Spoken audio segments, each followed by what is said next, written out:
ini harusnya pertemuan 10. Jadi sekarang pertemuan 10 deskripsi dan kendali proses. Process description and control. So during this lecture, I will explain to you many things, all things related to the process inside the computer that is managed and controlled by the operating system. Now, again, coming back to the system operating system related stuff first. Now, an operating system must be one, able to execute many processes either simultaneously or in a serial line. So this is the meaning of this one. And then must be able to allocate resources to the processes and protect resources of the processes from other processes. So here is the thing. There are several processes and there are several resources. Jadi ini ada proses, kemudian ada resource. Nah, ada proses-proses yang mengakses resource tertentu. Yang proses pertama mengakses resource ini dan resource ini. Proses kedua mengakses resource yang ini dan yang ini. Proses ketiga mengakses resource yang ini juga yang ini. Jadi ada overlap. There are overlap there. So, operating system must ensure that these processes can safely access these resources without hindering other process access, tanpa harus menghalangi proses lain mengakses resource-nya, tapi juga harus dibuat aksesnya secara aman.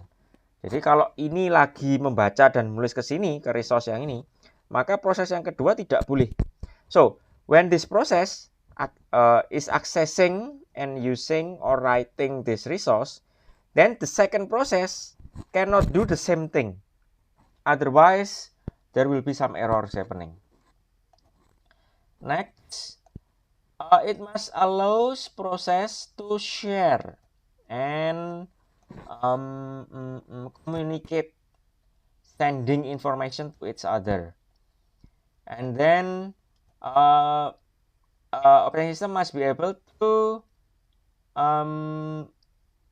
enable the inter-process synchronization. And then it must also be able to support process creation by the user. So if the user wants to initiate or to create or to start a process, then operating system must allows that. Jadi kalau usernya mau menjalankan aplikasi tertentu kayak kalkulator gitu ya, itu kan sebenarnya dia menciptakan proses yang baru. Maka operating system harus memperbolehkan itu. Now, this is the concept regarding the operating system. Ini konsep-konsep yang penting dalam dunia sistem operasi. First, computer platform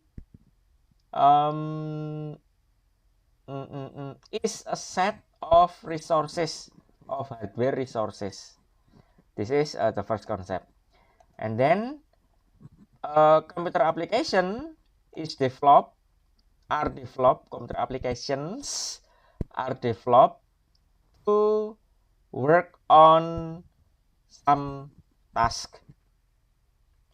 And then it is really inefficient to develop an application that is directly accessing a particular hardware platform. So, for example, ini contohnya. For example, if back in 1980s or 1990s, there are several games that are developed specifically to use a specific sound card. Without the existence of those sound card, then the game will not be able to produce any sound. Jadi zaman tahun 1980, 1990-an awal, itu ada aplikasi-aplikasi game yang dia di develop itu spesifik untuk menggunakan soundcard tertentu. Jadi kalau soundcardnya itu tidak ada, maka gamenya tidak bisa menghasilkan suara, tidak bisa mengeluarkan musik, itu tidak bisa. Nah, yang semacam ini dia harus menulis spesifik untuk kode hardware tersebut. So, those application, those games needs to write a specific instructions for those specific hardware. In this case, if those hardware is no longer those hardwares are no longer produced, then those application would not be able to produce any sound. Jadi kalau hardware-nya sudah berhenti produksi, ya si game-game itu tidak akan bisa mengeluarkan suara lagi. Itu kelemahannya. Makanya di sini, so that's why here it is really inefficient if we want to write for a specific hardware. So, operating system provide an interface will be used by the applications, and then the operating system provides a representation of the resources that can be requested and accessed by the application. So the interface here will be consistent, will be can be accessed by many different applications. So in this way, the applications just need to know the specification of the interface and the representation, and that's it. Even it is an old application, it will still be able to access the newer operating system as long as the interface and the representations are the same. Jadi selama interface dan representasinya ini sama, maka aplikasi-aplikasi yang lama itu bisa dijalankan di sistem operasi yang baru selama interface dan representasinya sama. And then operating system controls the execution. Resources are allowed to be accessed by many applications. And then processor, computer processor, switch between those many applications. So, processor is shared. The use of the processor is shared among those applications. And then processors and the other IO devices in this way could be used efficiently. Sebentar, ini kok saya terima banyak email di sini dari mahasiswa.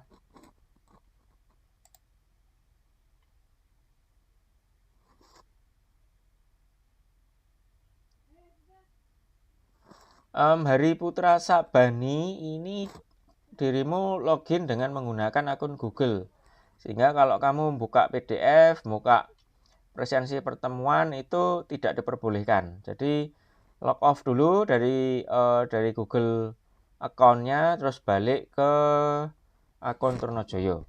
Itu dulu. Okay, now continue. Process is a program that is being executed.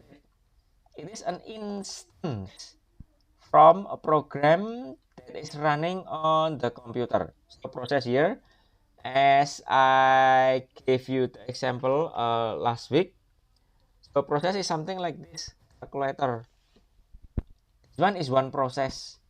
And again, I run another instance of the calculator. So this is the second process. The program is the same, calculator program, but there are now two processes for the same program. Jadi sekarang ada dua proses untuk program yang sama. Sama-sama programnya kalkulator, tapi prosesnya ada dua di sini. And then it is an entity that can be delegate, that can be passed on to the processor to be executed. And then it is an activity unit that has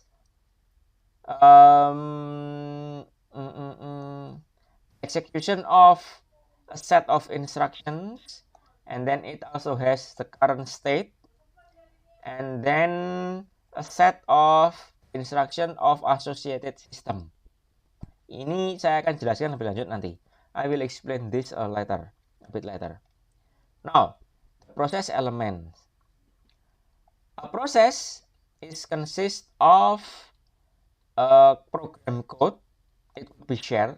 So, for example, here the calculator. You can find the calculator program, calculator.exe, the program on the Windows folder, and then a data, a set of data.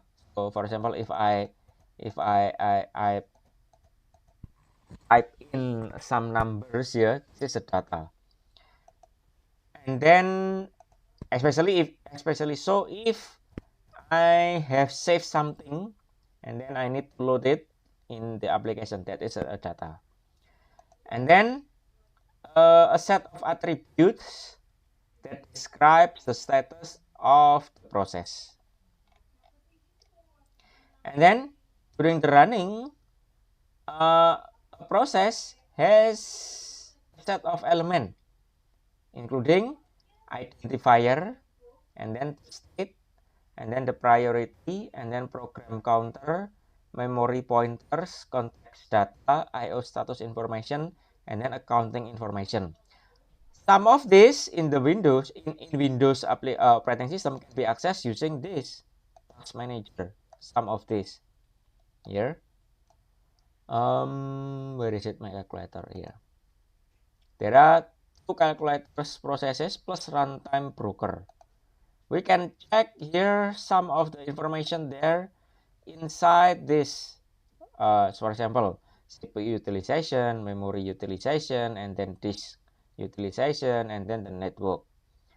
I don't know. I think expand all. No. Is there any resource value? No. Go to details. Calculator. Yeah. It shows more detailed information in this case. But definitely not everything here will be shown to the user. For example, program counter. So far I don't find the importance to show a program counter to the user, to the common user. So basically program counter is the counter that shows which part of the code is being executed at the time. Jadi tidak semuanya bisa ditampilkan ke user karena nggak ada gunanya juga kan. Contohnya adalah program counter di sini. Program counter itu mengacu counter yang menunjuk pada baris keberapa instruksi dari programnya ini sekarang sedang dieksekusi. Nah kalau yang seperti itu kan user nggak perlu tahu, makanya nggak ditunjukkan di sana. Ini saya tutup dulu. And then every program, every process will have this one, process control block or PCB. It contains the process elements. It is created and controlled and managed by the operating system. It gives support for many processes.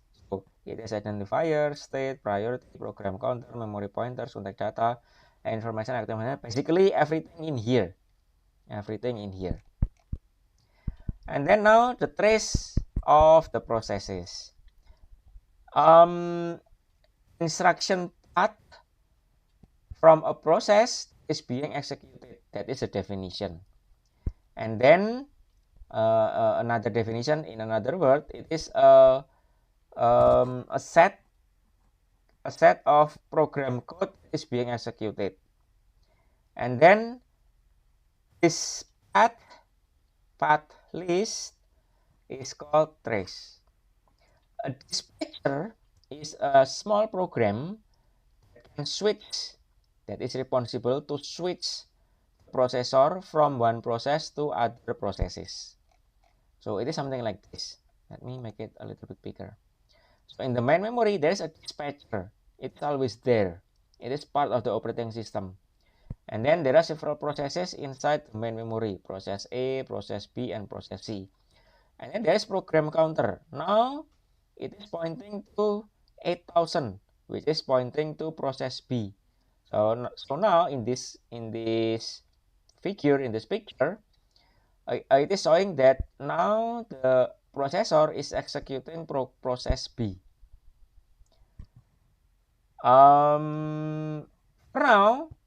For now, ignore virtual memory. Now, this is the test of the process. Let me make it a little bit smaller.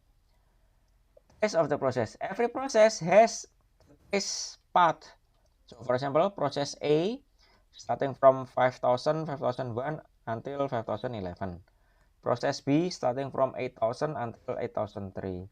And then process C from 12,000 to 12,011. So here, for example, from start, it runs from the monitoring steps. It starts from 5000. So basically, process A running until 5005. Then it has a timeout. Timeout is set by the operating system, because timeout control goes back to the dispatcher here. So it is executing dispatcher 100 until 105. Now the dispatcher runs process B after that. Decided that it is the time for process B to run. So controls delegates to pass on to process B here. So it is executing program counter 8000, 8001 up until 8003. Then process B made an IO request here. So it is stop, timeout. Then controls goes back to dispatcher again. Here 100 until 105. And then now dispatcher decides it's time to run process C. So it goes to 12,000 where the process C resides. Going on until 5005, timeout. Back to dispatcher 100. Running until 105, dispatcher decides that it's time to continue process A because process A is ready. Now it is continuing from 5005, 5006 until 5011, and then timeout again. Goes back to dispatcher. Here dispatcher until 105, it did not choose process B because process B is still waiting for IO. And then it goes to process C 12,006 until 12,011, and then timeout. And then this model with two statuses for the process. Process can be in either of these two processes. It is either running or not running. So now here it's enter here means that the process is created. It starts by this stage, not running. And then when the dispatcher send it to be executed by the processor, then it's called dispatch and it goes to the running stage. It is staying in this part until it is being paused. If it is being paused, then it goes back to the not running here. It is going here again and again until it is finished. When it is finished, then it is exiting. This is the state transition diagram for the two status models. Is there any question so far? Ada pertanyaan dulu sampai sekarang?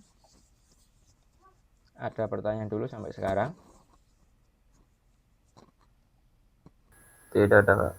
Oke, lanjut. Now, here we introduce the queuing diagram. So, instead of enter and then processor exit, we put queue here. So here is the representation of what not running here. So here, enter, it goes to this part. Basically, first in, first out, using the first in, first out. And then it will be dispatched in the processor. It will be running here until it is finished exiting or it is being paused. So it will go back to the queue again. Okay, it is a symbol. The process move by the dispatcher from the queue to the processor and then going back to the queue until the process is finished. And then process creation. There are some reasons for process creation. Ada beberapa alasan untuk pembuatan proses. Yang pertama, pembuatan batch job yang baru. Operating system itu punya yang namanya batch job control stream. Biasanya dari hard disk atau dari tape. Jadi ketika si operating system ini siap-siap untuk menjalankan job yang baru, tugas yang baru, maka dia akan melihat, dia baca dulu apa sequence of job dari control commands-nya. Kalau ada batch job-nya di sana, maka prosesnya akan dibuat sesuai dengan job yang ada di daftar. Kemudian ada lagi yang kedua, interactive logon. Jadi si user login. Maka di situ user lewat terminal dia login ke sistem, maka harus dibuatkan satu prosesnya. Ini kelihatan kalau di Windows di sini. Di Task Manager lagi. Ini mana punyanya saya ini? Users di sini. Ya, di sini muncul user. Kalau saya tidak login, if I did not login to my computer, this won't be there. This process won't be there. All of these processes won't be there. So this is this one, interactive logon. Ini yang login interaktif. Dan yang ketiga, dibuat oleh OS untuk service. So, jadi sistem operasinya bisa membuat sebuah proses untuk menjalankan satu fungsi yang tersedia nanti untuk program user program. Tanpa harus si user untuk menunggu. Jadi contohnya ini di sini contohnya adalah proses untuk mengontrol printer. Jadi kalau kita punya printer yang terkoneksi dengan komputer kita, maka komputer akan membuatkan proses spooling untuk spooling untuk printer supaya nanti aplikasi kita kalau print nanti bisa langsung terkoneksi dengan printernya karena sudah dibikinkan service untuk printing. Yang keempat, spawned by existing process. Jadi dibuat oleh proses yang ada sekarang. Untuk tujuan modularitas, jadi supaya bisa dipecah-pecah, dan untuk menggunakan paralelism, kemampuan paralel pada komputer, user program itu bisa membuat proses sendiri. Jadi kalau ada beberapa ini contohnya Google Chrome saya. Di sini kan ada satu tab kedua, tab ketiga. Nah, ini yang semacam ini, tiap tab itu punya prosesnya sendiri-sendiri. Under every single tab here has their own processes. Under the control, under the management of the browser. Di bawah kontrol browser. Jadi yang spawning, yang membuat proses tab di sini adalah si proses browser. Ini contoh, this is an example spawned by the existing process. Now, proses creation. Sekarang proses termination, diakhirinya proses. Ada beberapa sebab di sini. Yang pertama adalah normal completion. Pengakhiran dengan cara normal, yaitu prosesnya sendiri itu mengeksekusi perintah service call OS untuk selesai, bahwa memang dia selesai tugasnya, di running selesai, ya sudah, Dia minta ke OS ngomong bahwa aku sudah selesai. Terus yang kedua, time limit exceeded. Jadi waktu yang disediakan oleh komputer terhadap si proses ini untuk bisa berjalan itu sudah terlewati. Jadi ada batas waktunya. Supaya apa? Supaya jangan sampai si proses itu sebenarnya hang, tetapi tetap dikasih waktu terus untuk jalan. Ya ngapain? Mendingan prosesor kan ngerunning yang lain. So there is a time limit allocated for each process by the operating system. Why? Because if the process is going into the infinite loop or it is hang, then what's the point of allocating the processor to run that process? It is better to execute, to terminate the process, and then allocate the processor to other processes. Oke, that is itu penjelasannya. Kemudian memory unavailable. Jadi ini yang di sini adalah prosesnya itu merequest permintaan memori yang lebih besar daripada yang bisa sistem sediakan, yaitu memori RAM ataupun memori hard disk. Nah, kalau yang seperti ini ya sudah, proses terminate saja. Ini karena kemungkinan prosesnya error kalau dia sampai minta memori sebesar itu. And then bounds violation. Jadi di sini ada proses yang berusaha mengakses lokasi memori yang dia tidak punya hak untuk mengakses itu. Nah, itu biasanya yang seperti itu programnya yang salah di develop, atau memang sengaja programnya itu hendak merusak. Nah, yang semacam ini di terminate. Kemudian protection error. Proses itu berusaha menggunakan resource seperti file, printer, atau jaringan, atau yang lain yang tidak punya hak untuk mengakses. Atau juga dia punya hak tapi hanya untuk membaca, tidak untuk menulis. Nah, kalau yang semacam ini itu bisa pertanda bahwa si prosesnya ini berbahaya, melakukan suatu tindakan yang berbahaya. Makanya di terminate. Ini yang protection error. And then arithmetic error itu adalah ketika proses itu berusaha melakukan perhitungan yang tidak diperbolehkan. Contohnya adalah pembagian dengan angka 0. Atau berusaha menyimpan angka yang lebih besar dari spesifikasi programnya, spesifikasi hardware-nya. Nah, itu pertanda programnya ada yang error atau dia punya tujuan yang jahat. Makanya mendingan di terminate. Ada pertanyaan dulu sampai sini? Ada pertanyaan dulu? Is there any question so far? Is there any question? Saya mencoba kalau tulisannya bahasa Indonesia, saya ngomongnya bahasa Inggris. Tapi kalau tulisannya bahasa Inggris, saya ngomongnya bahasa Indonesia. So what I did just now is that when the writing is in Indonesian language, then I will speak in English. And vice versa, if the writing is in English, then I will speak in Indonesian language.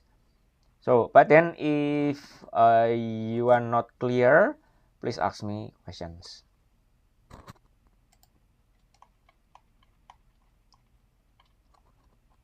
Ada pertanyaan? Tidak ada? Lanjut. Process creation. Usually, all processes are created by operating system. However, operating system allows other processes to create other processes. This process is called process spawning. So it has two components. The first is the parent process. It is the original process. It is the one who creates the child process. It itself is also a process. And then child process, it is new processes created by the parent process. And then process termination. There must be a way to show that process is finished. This condition can be in the states of one halt instruction. One will raise alert interrupt for the operating system, and then user action such as logging off and then closing the application, and then there is an error or crash, and then stop by the parent process. Now, two processes are executed using the queue. Queue can be grouped by the status of the process. There is this queue for not running, it is ready to be executed, not running and ready to be executed, and then also not running but being blocked. The dispatcher must check list to find which processes that has the status of running, ready, and longest inside the queue. So this is a diagram for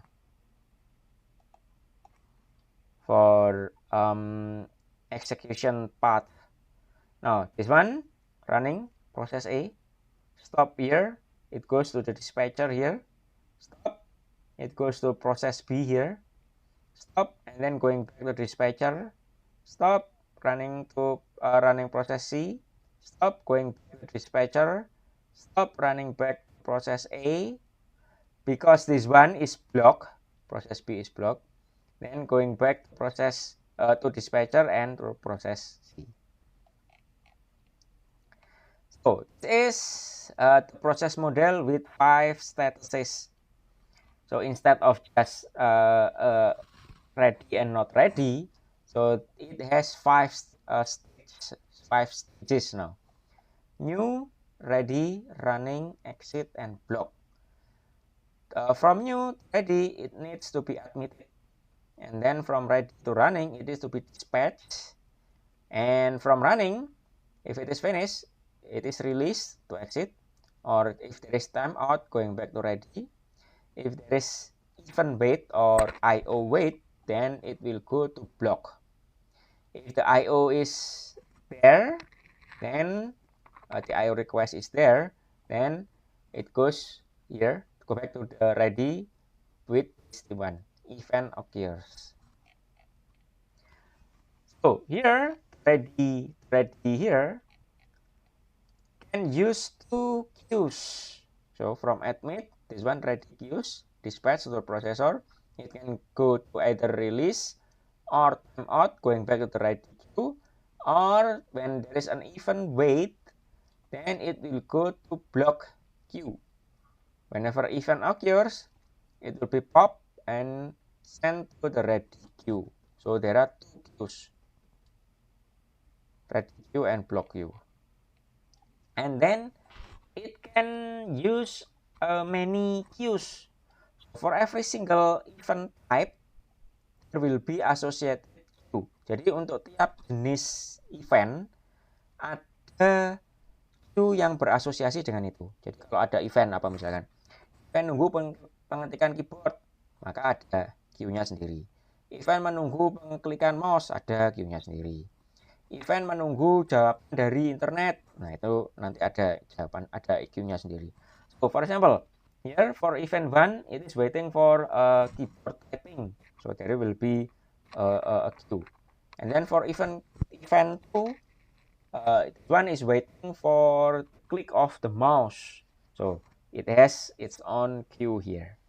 So how many queues, how many events there are, then there will be the same amount of queues available for those events.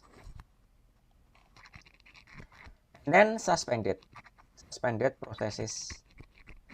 Computer processor works faster than the IO.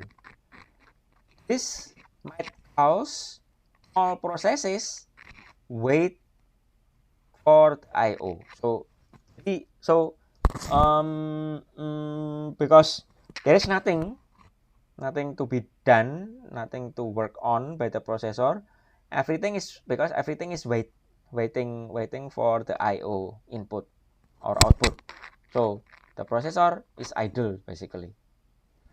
In this case, we can swap processes to the disk to free more memory, memory space, and then task the processor to run other processes that are ready to be executed. So rather than waiting for the I/O, swap those processes that are still waiting for the I/O, swap it, put it into hard disk, and then run the other programs from the hard disk, and then put it in the main memory. This one is called block status. Block status change to suspend when the processes are put into the disk, the hard disk. So now we have two new statuses, block suspend and ready suspend. This one is one suspend status. Now we have this one, a new one. So previously there was 5, 1, 2, 3, 4, 5. Now there are 6 suspend here. So from block here, if it is still waiting and we need a more memory space, then we can move it to the disk. So that process will be put in the suspend state here, and it will go back to the ready if the I/O is ready. Then it will be the action is activated here. So now there are variation with suspend states. So here block suspend, and when the event occurs, it will go to ready suspend. It is ready but still suspend. Now it needs to be activated to go to this one, ready. And from the ready here, if there are some necessities that the processor needs to run something big, then the same program can be sent back to the suspend, going back to the hard disk. So is there any question? Yeah, running here can go directly to the suspend ready here, ready suspend. So it doesn't have to wait to go to block first and then to block suspend and then ready suspend. Running can directly be switched to the ready suspend. Okay, is there any question? Ada pertanyaan dulu? Ada pertanyaan dulu?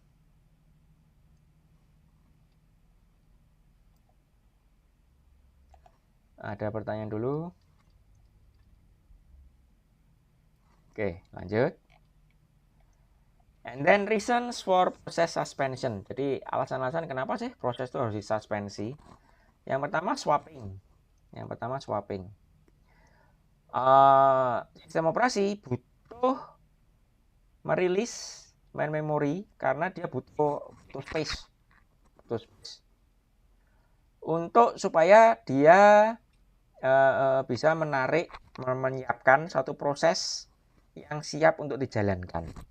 Nah, yang seperti itu, proses yang mau dijalankan ini ceritanya besar. Jadi dia butuh memori. Nah, memorinya kebetulan habis, sudah tinggal sedikit. Maka yang proses-proses yang ada di memori ditaruh dulu di hard disk, namanya di swapping.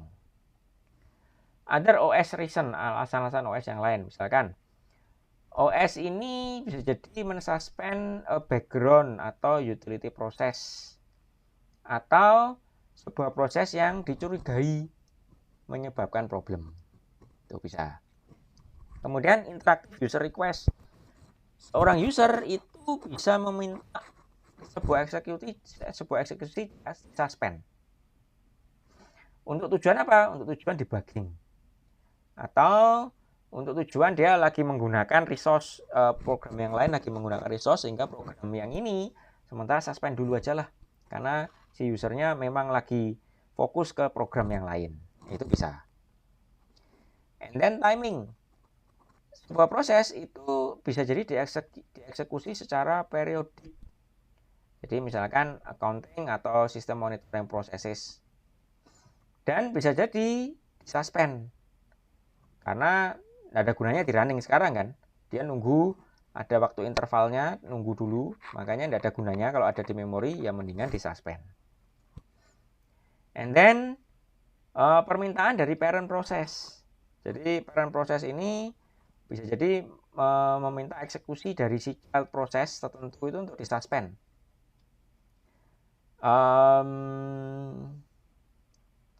Itu gunanya untuk apa? Untuk mengkoordinasi aktivitas dari descendant-descendantnya dia. Tuh.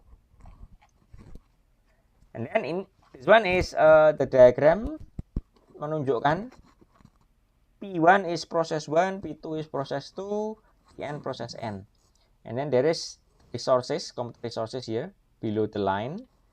There are processor and then IO, main memory and many other things. So here, process 1 can access processor, IO1, IO2, and main memory. Process 2 can access IO1, IO3, and then main memory. Process N only accessing main memory. And then control structure of operating system. Operating system is responsible to manage the processes and the resources. That means it must have the information of the current statuses of every single process and the resource. This information or the table is built for every entity that is being managed by the operating system. So here showing the diagram menunjukkan di sini memory, it has memory tables. Operating system must have this one. Sistem operasi harus punya ini. Device, maka sistem operasi harus punya I/O tables. Operating system must have this table. If there are files, then operating system must have file table, tabel file. And then because there are many processes, then operating system must manage this primary process table, which consists process 1, process 2, process 3, up until process n. For every single process 1, it has the process image for that process, and so on and so forth. Now, talking one by one, describing, menjelaskan satu persatu. The first one is the memory table here. Memory table. Memory table is used to keep track from the main memory and the secondary memory. It must have these information. 1. The allocation of the main memory to the processes, and then allocation from the secondary memory to the processes, and then protection attributes for access from the memory regions that are being shared, and then information that are needed to manage the virtual memory. Next, the I/O table. It is used by the operating system to manage the devices and I/O channel from the computer. In this case, the operating system needs to know 1. Whether the I/O device is ready or free or assigned to a particular process. And then the status of the the I/O operation, whether it is writing, it is waiting, or any other statuses. And then the location in the main memory, which are being used as the source or destination from the I/O transfer data. Next, file table. Table provide information about 1. The existence of the file. and then the location in the secondary memory. So one file might be in the secondary memory and might be already been loaded to the primary memory. So this table needs to show this one, and then the current status, and then other attributes. Sometimes this information is being managed by a big part of the operating system called the file management system. And then process table. To manage the process, operating system needs to know the detail of the process, that is current status, process ID, and then location in the memory. And then it has this one, process control block. I mentioned this previously, PCB in the previous slides. It is called as process image. It is a collection of program, data, stack, and attributes. The element of the PCB, we can group the information of the PCB into three different categories. One, identification, process identification, and then two, the information of the processor status, and then three, the information of the process control. Now, talking the first one, the process identification. Every process is given a unique numeric identifier. So, for example, here again, how do I know? Can I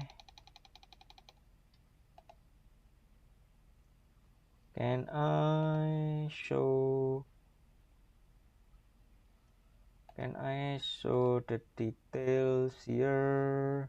Details. This one, PID. So if you can see here, every single process will have their own number, unique number, PID.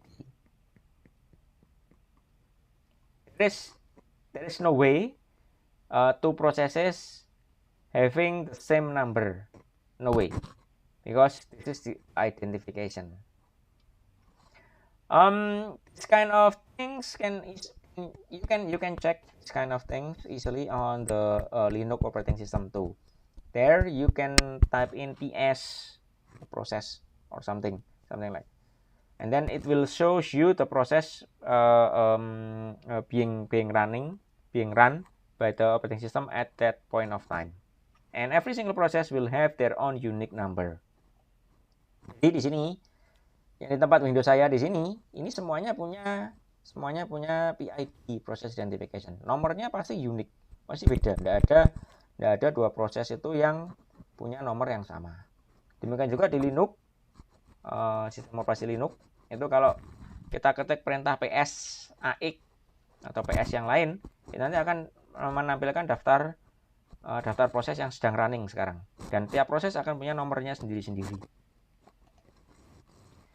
And then there are other tables being controlled by operating system that can use the process identifier for their own purposes. Now, processor information status. It consists of the processor register content. Which one is register that are user visible, registers that are control and status, and then stack pointer.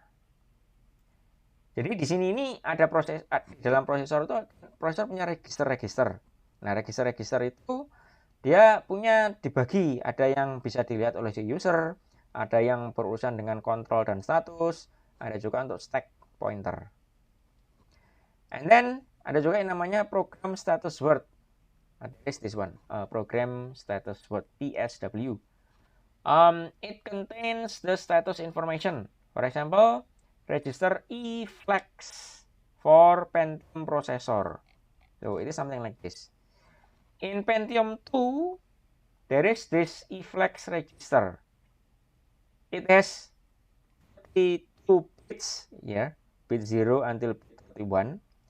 And for bit 0, there is CF information. What is CF? CF is here. Carry flag. And then PF. PF is parity flag. AF, auxiliary carry flag. CF, zero flag. SF, and flag.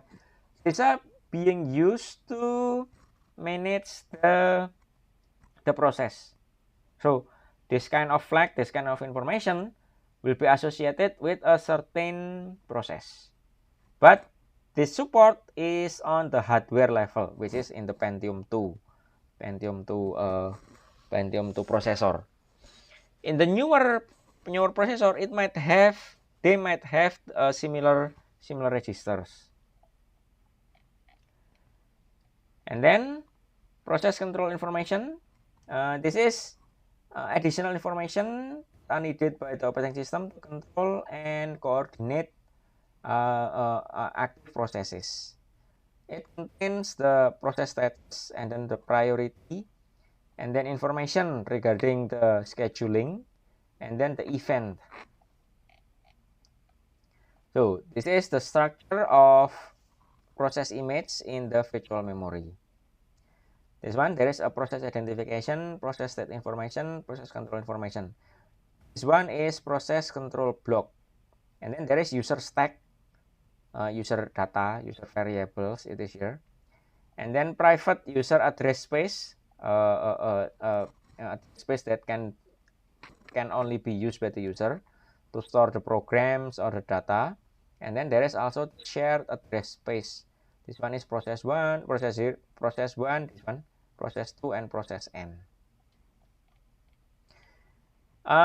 Role of process control block.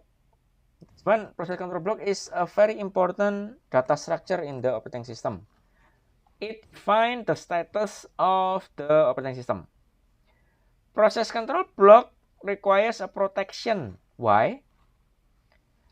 Because a wrong instruction can damage the block or process block, and this will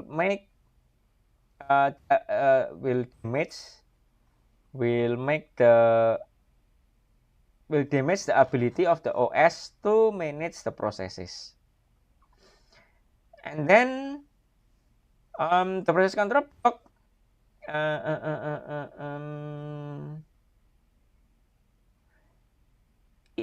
also contains a routine for doing a specific task. And then design change of the block can have an impact to many SO modules. So if we want to redesign the block, then we must make sure that other parts of the SO are able to read new design, because this process control block is involved in many other parts of the operating system modules. And then execution modes. The majority of the processor support at least 2 execution mode. The first one is user mode. This is the less privileged mode. Ini mode yang lebih terbatas. Ini salah nih anunya. Ini salah terjemahannya. Ini yang lebih terbatas, user mode. The program from the user usually executed in this mode. And then the second one is system mode. This one is more privileged. It has mode ini lebih powerful. Ini biasanya one commonly used by the kernel of the operating system. And then process creation. When an OS decides to create a new process, then it will assign a new identity process identity, and then allocate a memory space for that process, and then initialize the process control block. And then setting up linking for that process to other processes, to other resources, to other many resources, many modules in the operating system. And then creates and update other data structure. Now, switching. There are several issues related to process switching. Again, switching is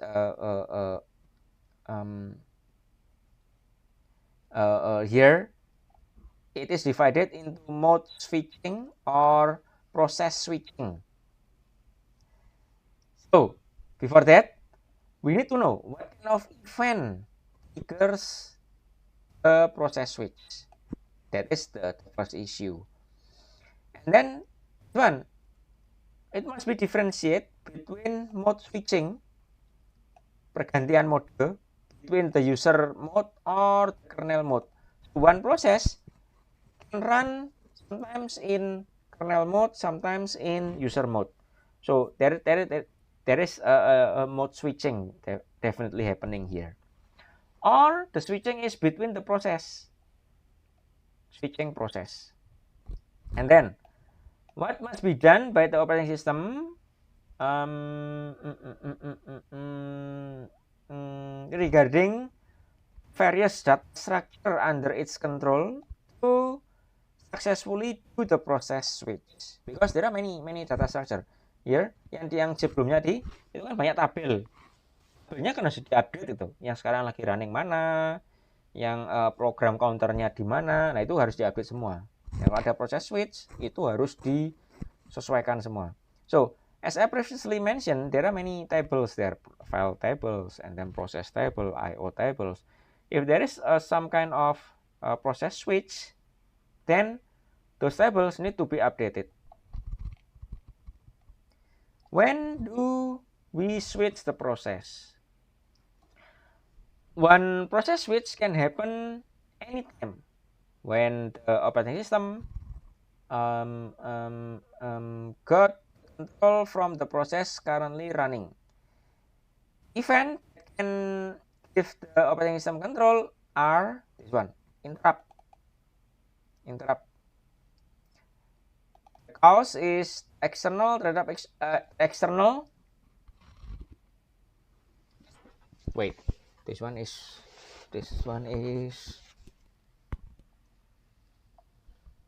I think this one is supposed to say something like, because the execution itself, when the operating system is executing one process, there is some external interruption. There is some external, not from that process being run. And then this one is the reaction against an external event that happen asynchronously. And then the second is step. This one is associated with the execution of the instruction itself. For example, it is for try fetch in Java. Try fetch. So basically, this one is to manage an error or exception handle. And then the third one is supervisor call. Explicit request. This one is calling a function from the operating system. So the program calling a function specific to the operating system. And this function, this operating system function, is running in the kernel mode. So more privileged mode. So there must be some process switch happening there. Now the steps for process switch: 1. Save the context of the processor, including the PC and other registers. 2. Update the PCB, process control block, from the process in running status. 3.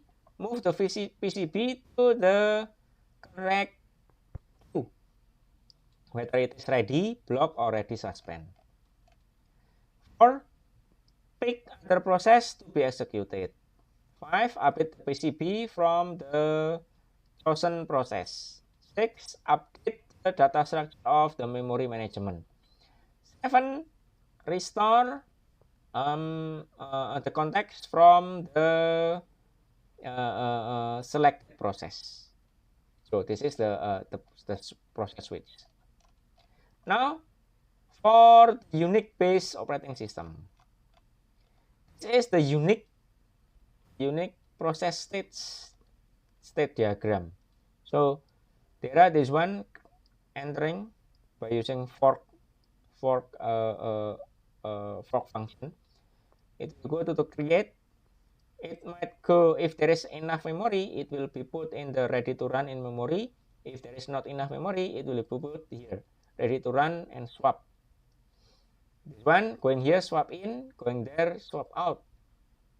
And now from ready to run in the memory, reschedule process running here. If there is an interrupt or interrupt return, it will be running here. If there is preempt, this one preempted, and then can be returned to the user running. This one kernel running, and this one is user running. This one system call or interrupt, and this one to return. If it is finished, it is exit, it becomes zombie. Later on, it will be destroyed by the operating system. And it could sleep in the memory, and then wake up ready, or if it is moved into the secondary, the hard disk, then it will be swapped out, and it go here, sleep, swap, is wake up here, ready to run, swap. These are the unique process diagram, the transition diagram. These are the information that I just explained. The difference is that this one preempt, yang beda di sini preempt. Jadi yang di Unix itu dia ada kernel mode sama user mode. Nah, itu ada mekanisme yang namanya preempted di sini. Ini preempted. Jadi kalau dia dari kernel mau ke user mode bisa return atau di preempt, return to user. Terus kemudian juga ada istilah zombie di sini yang baru. Proses no longer exist, proses sudah tidak ada. Tapi ini dia meninggalkan sebuah record untuk parent proses untuk diambil sama parent prosesnya. Ini prosesnya sudah tidak ada, zombie. Itu istilah-istilahnya. Ini juga digunakan di Linux. This kind of representation is also used in Linux. So if you're familiar with Linux, you will encounter things like this. Now, in the Unix, process are a set of data structure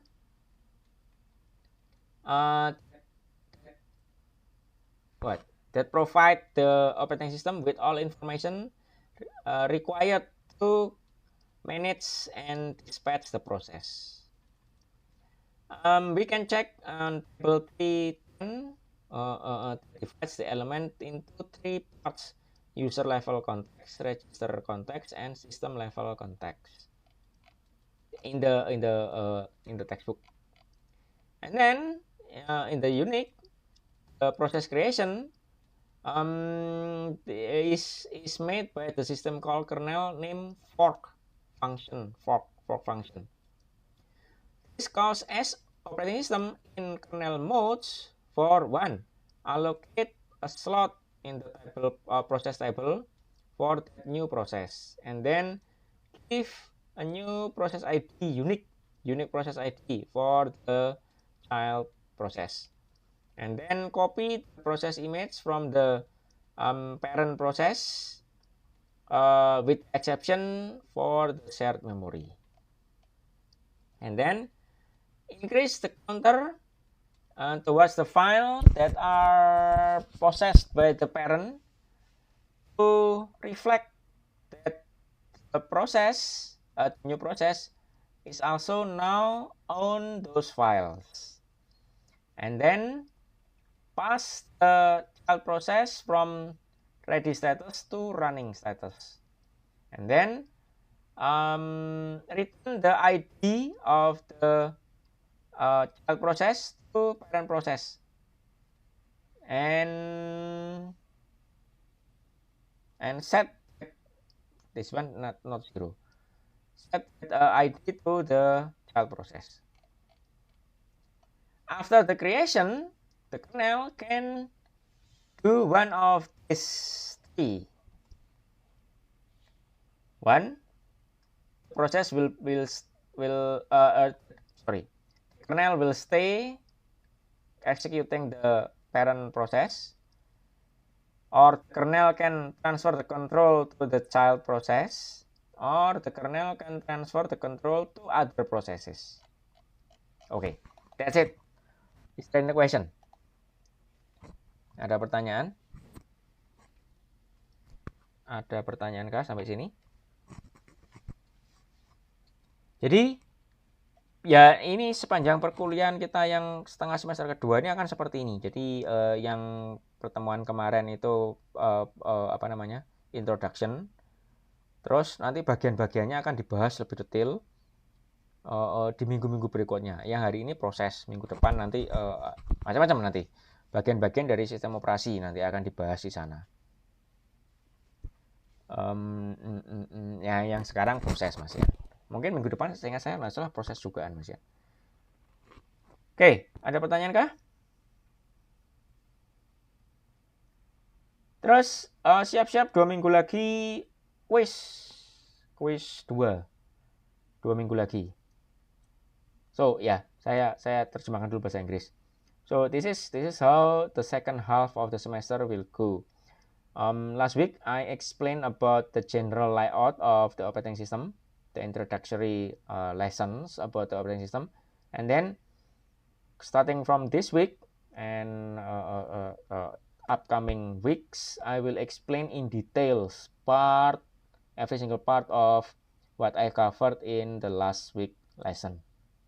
Now, get ready for the second quiz. It will happen 2 weeks from now. 2 weeks from now. And the material covered are the class, the lecture 9, 10, and 11. So last week, this week, and next week. Okay, is there any question? Ada pertanyaan? Kalau tidak ada, oke, saya cukupi sekian. Silakan mahasiswa log off.